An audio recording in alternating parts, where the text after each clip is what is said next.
So last night, Falcon and I did our stand-up comedy acts over at Jazzy's open mic night, and in a bit, I'm gonna show you what that looked like. But if you're family of mine or close friends that have never heard me use strong language before, you might want to forego the following and perhaps just skip to the end where I talk about the aftermath. So just a heads up, but I warned you. All right, hello. As my buddy Warren said, my name is Alex Cave, and as he previously also mentioned, this is an experiment in rejection. I was talking to my therapist about a week ago, and he told me, Alex, you have trouble with handling rejection. So I thought, okay, what can I do to work on that?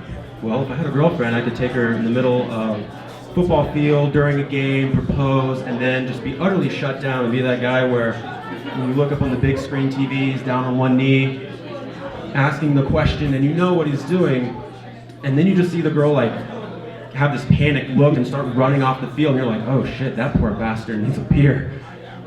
Well, I don't have a girlfriend, so I can't do that. But the next best thing I can do is I can come up here and see what I can do to make people laugh. So either way, it's a win. Hopefully I'll have a good time. I came out here to take a job in wilderness therapy as a field staff, and what that entails is camping with delinquent teens for a week at a time. So being out there, you are the role model to bring these kids back into civilized adult community where they can handle themselves maturely. So being that example, you have certain standards to uphold. The staff came up with radio code for That's What She Said, which is called, we use the term 1012. Nice. So you'd be surprised at how often these kids, in the middle of whatever it is that they're doing, give you the perfect ammo. My favorite example is when I was working in a girls group, it's all girls, and one of them's trying to start a fire. And she can't get it going, so she picks her head up and looks to every other girl in the group and says, hey, I need every girl over here on her knees to help me blow. And I look at my co-staff, and at this point you don't even have to say 10-12, you just look your co-staff in the eye, and you have to start choking down a laugh, because again, you are the role model. You are the adult in this situation. You have to show them what maturity is. So you're like, oh my gosh, seriously? Did you not just hear yourself? And none of the other kids get it. They all get down on there, and you see like 7 or 8 teenage girls going, and you're dying laughing. And when they ask you, hey, are you okay? You're like, yes, I'm fine. Please, just keep doing what you're doing. And you're thinking in your head, dead kittens, dead kittens, dead kittens.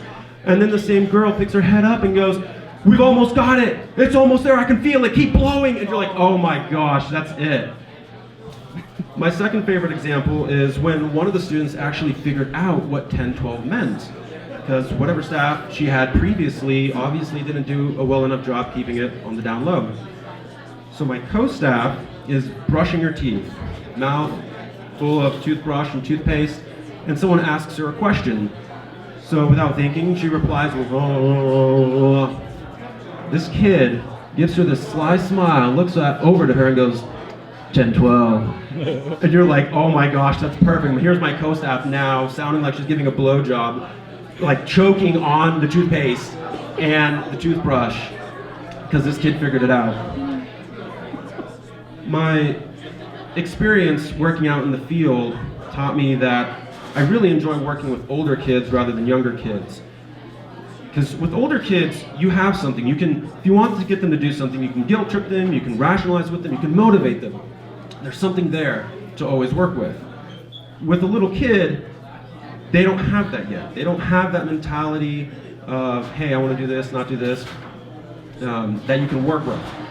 So when I was babysitting my landlord's 10-month-old daughter, at first it was great. She'd take a nap 3 times a day, I could get some work done and take a break. But then after 2 months of babysitting, that was all out the window. Where it got to a point on this one day, crying and screaming all day long. I don't know if you've ever had a child scream and cry for hours on end, but I'm pretty sure there's a direct correlation between the sound of a baby scream and what your brain registers as physical pain. So, as I'm looking at this child that I have done everything in my power that has worked before to make her happy, to put her to bed, and nothing's working, I feel myself coming on the verge of saying things I have never said in my life. And I'm thinking, I must be a horrible person. You are a 10-month-old child, but you've exhausted my patience. And as I'm sitting there, like trying to do everything I can for her, I'm thinking in my head what it's like on her side. And I'm pretty sure when something along the lines of, you are not my mother, you are not my father, so fuck you. I have no interest in your attempts to satisfy me. All I want is my mom and dad, and there is no hope for you. You are powerless with me. And it was soul crushing. Because again, you have nothing to work with this child.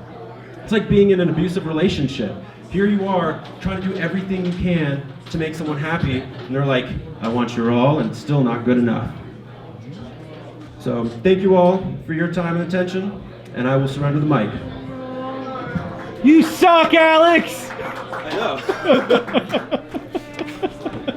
That's why I did it. Warden Alex, everybody. Give it a warden Alex, everybody. So that's what it was. And for my act, no one laughed. I had, I think, one person in the front that was kind of smiling through parts of it. I definitely expanded upon my opening longer than I had originally anticipated.